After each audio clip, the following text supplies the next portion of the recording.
Millie, and this is my astronomy project, the center of the Milky Way galaxy. So some goals for this project. We're going to measure the angular sizes of global star clusters. We're going to use the standard ruler method to find distances and graph their positions. We're going to find the distance to the center of the Milky Way, calculate how long it takes to orbit, and we're going to determine the center of the Milky Way galaxy, the period of the sun around that center, and the mass of the galaxy.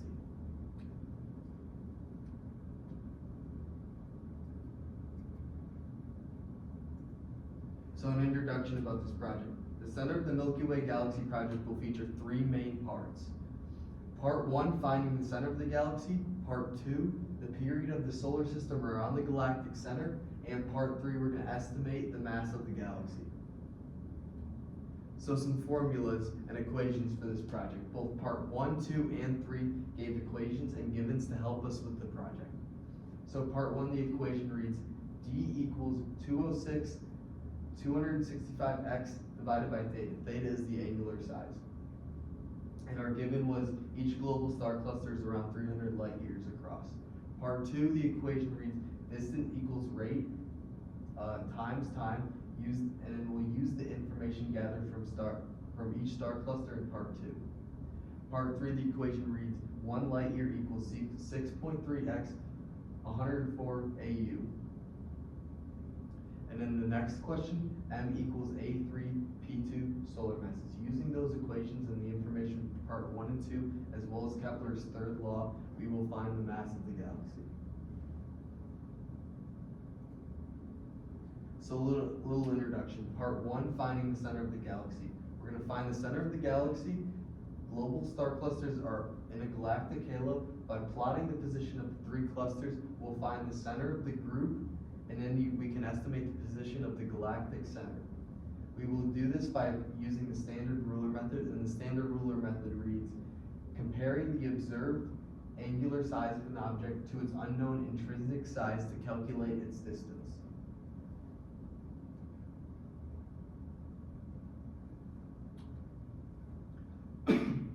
So over on the left we have each of the givens and what we use to calculate, and over in the middle we have the graph of the star cluster, and then over on the right we have the 3 star clusters. Then we have the same thing for star cluster B.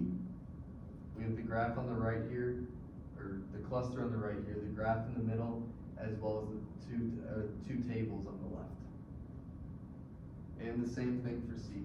The cluster on the right, the graph in the middle, and the 2 tables with the information. Alright, moving into finding the center of the galaxy and the results of the different clusters.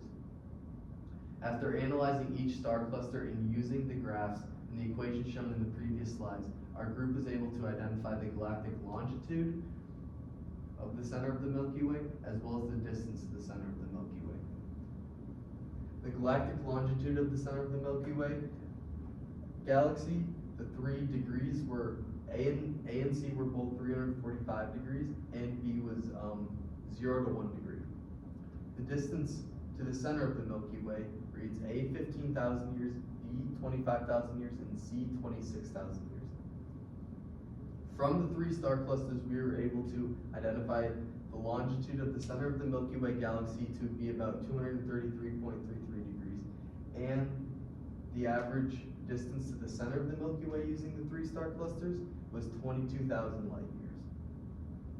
Alright, moving into Part 2, the period solar system around the galactic center.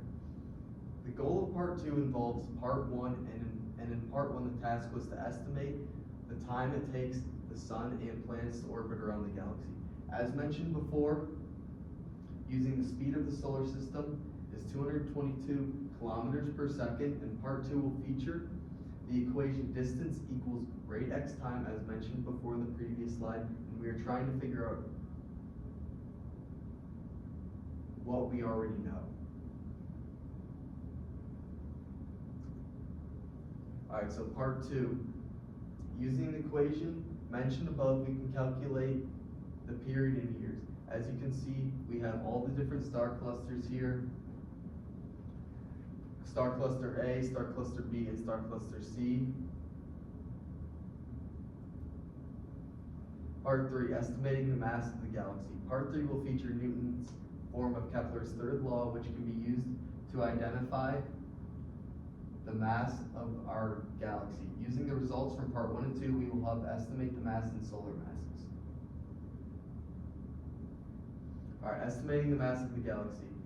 As mentioned, using the equation, we can solve the mass of the galaxy in solar masses. As you can see on the right here, or on the left here, we have all the different star clusters and their solar masses. So we have A, B, and C, all 3 star clusters in each, and then on the right is the work.